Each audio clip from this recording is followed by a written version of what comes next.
بسم اللہ الرحمن الرحیم۔ السلام علیکم پیارے دوستو۔ حلیمہ کی گود میں ہمارے حضور صلی اللہ علیہ وسلم۔ مکہ سے 150 کلومیٹر دور ایک بستی تھی جس کا نام بنو سعد تھا۔ حضور صلی اللہ علیہ وسلم کی پیدائش کے ایک ہفتے کے بعد بنو سعد کی 10 عورتیں اپنی اپنی سواری لے کر مکہ کی طرف کسی دودھ پلانے والے بچے کی تلاش میں نکلیں۔ اس زمانے میں عورتوں کے لیے روزی کا یہی ایک ذریعہ تھا کہ وہ عورتیں مالدار گھرانوں کے بچوں کو اپنے گھر لا کر انہیں دودھ پلاتیں، اور پھر جب وہ بچہ تھوڑا بڑا ہو جاتے تو انہیں ان کے ماں باپ کو واپس کر آتیں، اور اس کے بدلے میں ان بچوں کے ماں باپ دودھ پلانے والی عورتوں کو بہت زیادہ پیسے اور تحفے دیتے تھے۔ اسی امید میں بنو سعد کی 10 عورتیں مکہ کی طرف اپنی اونٹنیاں لے کر چلیں۔ انہی عورتوں میں حضرت حلیمہ سعدیہ بھی تھی۔ حلیمہ سعدیہ کے گھر بہت زیادہ غریبی تھی۔ ان کے شوہر کو کوئی کام نہ ملتا، صرف بکری چرا کر انہی کے دودھ پر دن رات گزارا ہوتا تھا۔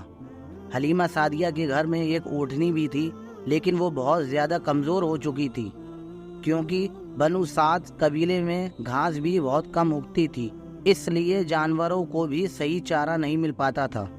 حلیمہ سعدیہ اپنی اسی کمزور اونٹنی کو لے کر مکہ کی طرف ان 10 عورتوں کے ساتھ چل پڑی، تاکہ انہیں بھی کوئی دودھ پیتا بچہ مل جائے جس کی وجہ سے ان کے گھر میں بھی 4 پیسے آنے لگیں۔ حلیمہ سعدیہ کے ساتھ ان کا ایک دودھ پیتا بچہ اور ان کے شوہر تھے۔ ان عورتوں کی اونٹنیاں طاقتور تھیں، اس لیے وہ بار بار حلیمہ سعدیہ کی اونٹنی سے آگے نکل جاتی تھیں، اور پھر دور جا کر ان عورتوں کو ایک جگہ پر رکنا پڑتا تاکہ حلیمہ سعدیہ کی کمزور اونٹنی بھی دھیرے دھیرے ان کے پاس پہنچ جائے اور ساری عورتیں ایک ساتھ مکہ پہنچے۔ ان عورتوں کو بار بار حلیمہ سعدیہ کے لیے رکنا پڑتا تھا، اس لیے آخر ان عورتوں نے حلیمہ سعدیہ سے کہا کہ اے حلیمہ، تمہاری وجہ سے ہمیں بار بار رکنا پڑتا ہے، دھوپ بھی بہت تیز ہے، اس لیے اگر تم اجازت دے دو تو ہم نکل جائیں اور تم دھیرے دھیرے اپنی اسی اونٹنی سے آتی رہنا۔ حلیمہ سعدیہ بیچاری اس وقت کیا جواب دیتی؟ انہوں نے کہہ دیا کہ ہاں ٹھیک ہے، تم لوگ میری وجہ سے پریشانی مت اٹھاؤ، جاؤ تم سب نکل جاؤ، میں اپنے شوہر کے ساتھ دھیرے دھیرے آ رہی ہوں۔ 2 دن کے سفر کے بعد یہ 9 عورتیں پہلے ہی مکہ پہنچ گئیں، اور مکہ میں جتنے بھی مالدار گھرانے تھے ان کے گھروں سے کوئی نہ کوئی دودھ پینے والا بچہ لے لیا۔ روایتوں میں آتا ہے کہ یہ 9 عورتیں سب سے پہلے ہمارے حضور صلی اللہ علیہ وسلم کے گھر آتی، لیکن جب معلوم ہوتا کہ اس بچے کا باپ نہیں ہے اور یہ بچہ یتیم ہے تو وہ اسے لینے سے انکار کر دیتی اور کہتی کہ ارے ہم اتنی دور سفر کر کے اس لیے آئے ہیں تاکہ بچے کے باپ سے ہمیں کچھ پیسے اور خرچہ مل جائے، یہ بچہ تو یتیم ہے، اس سے ہمیں کیا ملے گا؟ اس لیے ساری عورتوں نے ہمارے حضور صلی اللہ علیہ وسلم کو لینے سے انکار کر دیا اور مکہ کے مالدار بچوں کو لے کر چلی گئیں۔ جب سبھی عورتوں نے حضور صلی اللہ علیہ وسلم کو لینے سے انکار کر دیا تو یہ بات حضرت آمنہ کے دل کو لگی، اور وہ اکیلی گھر میں بیٹھی اپنے اس چھوٹے بچے کو دیکھ کر رونے لگی اور دل ہی دل سوچنے لگیں کہ اے کاش آج میرے معصوم بچے کے باپ زندہ ہوتے تو میرے بچے کو کوئی بھی عورت اپنے گھر لے جاتی، اے کاش میرے شوہر زندہ ہوتے تو وہ میرے بچے کو گود میں لے کر بازاروں میں گھماتے اور اسے اچھے اچھے کھلونے دلاتے۔ حضرت آمنہ کے آنسو دیکھ کر شاید اس وقت اللہ تعالیٰ حضرت آمنہ سے کہہ رہے ہوں گے کہ اے آمنہ، تم پریشان کیوں ہوتی ہو؟ اس بچے کے باپ اسے کھلونا دے کر نہیں دے پائے تو کیا ہوا؟ اس بچے کی تو ایسی شان ہوگی کہ میں آسمان کے چاند کو اس بچے کے لیے کھلونا بنا دوں گا، اور وہ انگلیوں کے اشارے سے چاند کے 2 ٹکڑے کر دے گا۔ اے آمنہ، اس بچے کے باپ اسے کیا بازاروں کی سیر کرواتے؟ آنے والے وقت میں دیکھنا، میں اس بچوں کو آسمانوں پر بلا کر جنت کی سیر کرواؤں گا۔ حضرت آمنہ خاموش پریشان بیٹھی تھیں اور شاید یہی سب باتیں سوچ رہی تھیں۔ حضرت عبد المطلب کو بھی جب اپنے پوتے کے بارے میں یہ خبر معلوم ہوئی کہ کسی عورت نے بھی میرے پوتے کو قبول نہیں کیا، سب نے لینے سے انکار کر دیا ہے، تو ان کے بھی دل پر ایک چوٹ لگی اور دل ہی دل میں سوچنے لگے کہ اے کاش میرا بیٹا عبداللہ زندہ ہوتا تو آج میرے پوتے کو یہ دن نہ دیکھنا پڑتا۔ شام کا وقت ہو چکا تھا۔ حلیمہ سعدیہ اسی وقت مکہ پہنچی تو انہیں معلوم ہوا کہ اب مکہ میں کوئی مالدار گھرانے کا بچہ نہیں بچا ہے۔ ان سبھی عورتوں نے ہر ایسے بچے کو لے لیا جس کا باپ مالدار ہو۔ حلیمہ سعدیہ تلاش کرتی ہوئی حضرت آمنہ کے گھر پہنچی اور دروازہ کھٹکھٹایا۔ پوچھنے پر بتایا کہ میں دودھ پلانے والی ہوں، دیہات سے آئی ہوں، بچہ چاہیے۔ حضرت آمنہ نے یہ سوچا کہ یہ عورت بھی ابھی میرے بچے کو دیکھ کر منع کر دے گی کہ میں اس یتیم کو گود نہیں لیتی، لیکن پھر بھی اللہ نے ان کے دل میں بات ڈالی اور انہوں نے حلیمہ سعدیہ کو گھر کے اندر بلا لیا۔ حلیمہ سعدیہ کو جب اس بات کی خبر ہوئی کہ بچہ یتیم ہے اور اس کا باپ نہیں ہے تو لینے سے انکار کر دیا اور واپس چلی گئیں۔ انہیں کوئی بھی بچہ نہیں ملا اور وہ اپنے شوہر کے پاس ایک خیمے میں پہنچی۔ شوہر نے پوچھا کہ اے حلیمہ کیا ہوا، کوئی بچہ نہیں ملا؟ حضرت حلیمہ نے جواب دیا کہ نہیں، ہم دیر سے پہنچے اس لیے مکہ کے سارے بچے ان عورتوں نے لے لیے اور میری قسمت میں شاید کوئی بھی بچہ نہیں ہے، لیکن ہاں ایک گھر میں گئی تھی تو وہاں ایک یتیم بچہ تھا، اس کا باپ مر چکا ہے، تو اس سے ہمیں کیا ملے گا؟ جب باپ ہی نہیں تو پھر ہمیں پیسے اور تحفے کون دے گا؟ اس لیے میں نے اس بچے کو لینے سے انکار کر دیا۔ رات کا وقت تھا، دونوں میاں بیوی خاموش بیٹھے تھے۔ حضرت حلیمہ کی گود میں جو بچہ تھا وہ بہت زیادہ رو رہا تھا کیونکہ وہ 2 دنوں سے بھوکا تھا، اور حضرت حلیمہ کے سینے میں بالکل بھی دودھ نہیں بچا تھا کیونکہ حضرت حلیمہ نے بھی کئی دنوں سے کچھ نہیں کھایا تھا، اس لیے بھوک کی وجہ سے ان کے سینے میں بھی دودھ آنا بند ہو گیا تھا۔ اچانک خاموشی توڑتے ہوئے ان کے شوہر نے اپنی بیوی حلیمہ سے کہا کہ اے حلیمہ، ویسے بھی ہمیں کوئی بچہ نہیں ملا ہے اور ہم اتنی دور کا سفر کر کے مکہ آئے ہیں، کل صبح ہمیں واپس جانا ہے، اس لیے میں مناسب سمجھتا ہوں کہ تم جاؤ اور اس یتیم بچے کو لے آؤ۔ چلو ہمیں کچھ پیسے نہیں ملیں گے تو کیا ہوا، کم سے کم اللہ کی طرف سے کچھ ثواب ہی ملے گا کہ ہم نے ایک یتیم بچے کو پالا۔ خالی ہاتھ گھر لوٹتے ہوئے مجھے اچھا نہیں لگ رہا۔ حضرت حلیمہ نے کہا کہ بات تو آپ صحیح کہہ رہے ہیں، ٹھیک ہے میں ابھی جا کر اس بچے کو لے آتی ہوں۔ اور پھر حضرت حلیمہ بیوی آمنہ کے گھر پہنچی۔ یہ دیکھ کر حضرت آمنہ بہت زیادہ خوش ہوئیں کہ چلو میرے بچے کو کسی عورت نے قبول تو کیا۔ حضرت حلیمہ نے فرمایا کہ ذرا مجھے وہ بچہ دکھلاؤ۔ حضرت آمنہ نے زمین پر لیٹے ایک بچے کی طرف اشارہ کر دیا۔ اسے حضور صلی اللہ علیہ وسلم کے اوپر ایک کپڑا پڑا ہوا تھا۔ حضرت حلیمہ نے جیسے ہی وہ کپڑا ہٹا کر ہمارے حضور کا چہرہ دیکھا تو ان کا دل دھک سے ہو گیا۔ حضور صلی اللہ علیہ وسلم نے مسکراتے ہوئے حضرت حلیمہ کی انگلی پکڑ لی۔ ایسا خوبصورت بچہ اور اس کی اتنی پیاری سی مسکراہٹ دیکھ کر حضرت حلیمہ خود پر قابو نہ کر سکی اور اس بچے کو گود میں اٹھا کر سینے سے لگا دیا اور اسے پیار کرنے لگی۔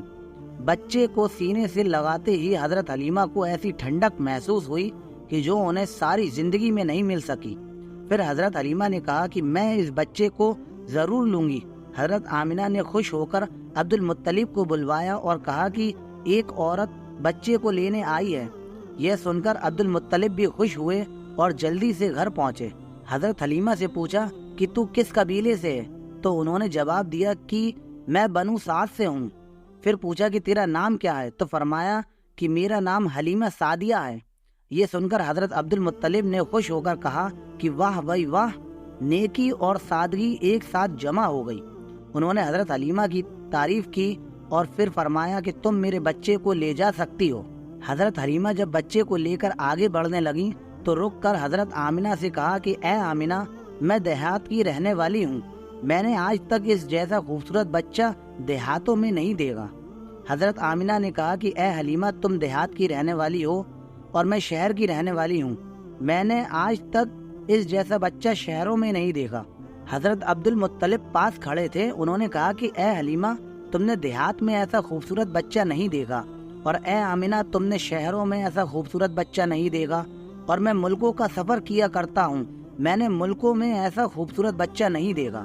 اگر اس وقت حضرت جبرائیل موجود ہوتے تو شاید وہ یہ کہتے کہ اے حلیمہ، تم نے دیہاتوں میں ایسا خوبصورت بچہ نہیں دیکھا، اور اے آمنہ، تم نے شہروں میں ایسا خوبصورت بچہ نہیں دیکھا، اور اے عبد المطلب، تم نے ملکوں میں ایسا خوبصورت بچہ نہیں دیکھا۔ اور میں جبرائیل علیہ السلام ساری دنیا کا چکر لگاتا ہوں، میں نے ساری دنیا میں ایسا خوبصورت بچہ نہیں دیکھا۔ اور اگر اس وقت اللہ تعالیٰ سے کوئی پوچھتا تو شاید اللہ تعالیٰ فرماتا کہ میں اس بچے کا پروردگار، میں ساری دنیا کا مالک، بادشاہوں کا بادشاہ، میں اس بچے کی قسم کھا کر کہتا ہوں کہ میں نے ساری مخلوق میں اس بچے جیسا خوبصورت کسی کو پیدا ہی نہیں کیا۔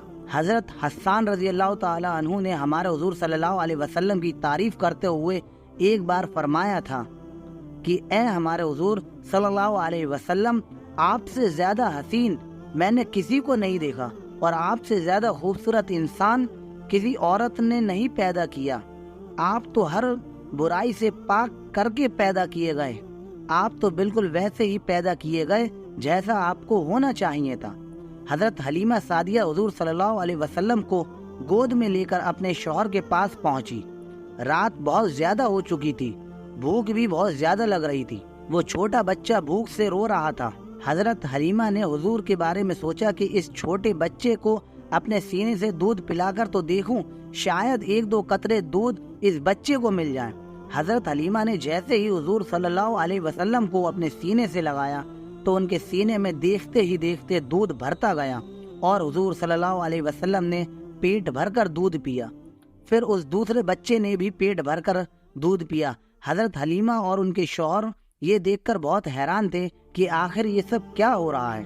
پھر حضرت حلیمہ نے اپنے شوہر سے کہا کہ آپ یہ برتن لو اور باہر ہماری جو اونٹنی کھڑی ہے اس کے تھنوں میں جا کر دیکھو، شاید تھوڑا بہت دودھ نکل ہی آئے تاکہ ہم لوگ بھی کچھ دودھ پی لیں اور اپنی بھوک مٹا سکیں۔ شوہر برتن کو لے کر باہر اس کمزور اونٹنی کے پاس پہنچے تو دیکھ کر حیران رہ گئے کہ اس اونٹنی کے تھن دودھ سے بھرے ہوئے تھے۔ انہوں نے اس کا دودھ نکالنا شروع کیا اور پورا برتن بھر لیا۔ جب وہ دودھ لے کر حضرت حلیمہ کے پاس پہنچے تو حضرت حلیمہ بھی حیران ہو گئیں کہ ہماری اس کمزور اونٹنی کے اندر سے اتنا زیادہ دودھ کیسے نکلا۔ شوہر نے جواب دیا کہ اے حلیمہ، مجھے تو لگتا ہے کہ اس یتیم بچے کے ساتھ اللہ کی کوئی خاص مدد ہے، اس لیے ہمارے ساتھ ایسے عجوبے ہو رہے ہیں۔ حضرت حلیمہ نے حضور صلی اللہ علیہ وسلم کو اپنے گلے سے لگاتے ہوئے کہا کہ ہاں، مجھے بھی لگتا ہے یہ میرا چاند سا پیارا بچہ ہمارے گھر کی ساری مصیبتوں کو ختم کر دے گا۔ سبھی لوگ دودھ پی کر سو گئے۔ صبح ہوئی تو شوہر نے اپنے قبیلے بنو سعد کی طرف لوٹنے کی تیاری شروع کر دی۔ وہ 9 عورتیں پہلے ہی جا چکی تھیں اور بہت دور نکل چکی تھیں۔ شوہر پہلے اونٹنی پر بیٹھ گئے اور پھر خود اپنی بیوی کو اپنے پیچھے اونٹنی پر بٹھایا۔ ہمارے حضور صلی اللہ علیہ وسلم اس وقت حضرت حلیمہ کی گود میں تھے۔ ان کے شوہر اونٹنی کو بار بار کھڑا کرنے کی کوشش کر رہے تھے لیکن وہ اٹھنے کا نام ہی نہیں لے رہی تھی۔ پریشان ہو کر شوہر نیچے اترے تو وہ اونٹنی ایک دم سے کھڑی ہو گئی۔ شوہر بہت زیادہ حیران ہوئے اور پھر سے اونٹنی پر آگے بیٹھ کر اسے چلانے کی کوشش کرنے لگے تو وہ پھر سے بیٹھ گئی اور اٹھنے کا نام نہیں لے رہی تھی۔ شوہر کو کچھ شک ہوا اور انہوں نے حضرت حلیمہ سے کہا کہ اے حلیمہ، تم اس بچے کو لے کر آگے بیٹھو اور میں تمہارے پیچھے بیٹھتا ہوں۔ حضرت حلیمہ حضور صلی اللہ علیہ وسلم کو لے کر جیسے ہی آگے بیٹھی تو وہ اونٹنی اٹھ کھڑی ہوئی اور اس نے زمین پر سر رکھ کر 3 بار سجدہ کیا اور اللہ کا شکر ادا کیا کہ تو نے مجھے حضور صلی اللہ علیہ وسلم کی سب سے پہلی سواری بنا دیا۔ اور پھر اس اونٹنی نے ایک دوڑ لگائی اور بہت تیز چلنے لگی۔ حلیمہ سعدیہ اور ان کے شوہر حیران تھے کہ یہ تو وہی اونٹنی ہے کہ جسے لے کر ہم آئے تھے اور جو چلنے کو ترستی تھی، اب اسے کیا ہو گیا کہ یہ اتنی تیز دوڑ رہی ہے۔ کچھ ہی وقت گزرا کہ اس اونٹنی نے دوڑتے ہوئے ان 9 عورتوں کو پا لیا اور تیزی سے چلتے ہوئے ان کے پاس سے گزری تو ان عورتوں نے حیرانی سے پوچھا کہ اے حلیمہ، کیا تم نے سواری بدل دی؟ تو حضرت حلیمہ نے جواب دیا کہ میں نے سواری نہیں بدلی بلکہ اس سواری کا سوار بدل چکا ہے۔ سب سے پہلے حلیمہ سعدیہ یہ اپنے محلے بنو سعد میں پہنچی۔ حضرت حلیمہ سعدیہ فرماتی ہیں کہ اس دن میرے پورے محلے میں گلابوں کی خوشبو آ رہی تھی کہ سارے محلے والے حیران تھے کہ آخر یہ خوشبو کیسے آ رہی ہے۔ یہ اللہ کی طرف سے ہمارے حضور صلی اللہ علیہ وسلم کا اس قبیلے میں استقبال ہو رہا تھا۔ فرینڈز، ویڈیو پسند آئی ہو تو ویڈیو کو لائک کریں اور چینل کو سبسکرائب کریں اور بیل آئیکن دبانا نہ بھولیں۔ اپنا ڈھیر سارا خیال رکھیں۔ السلام علیکم۔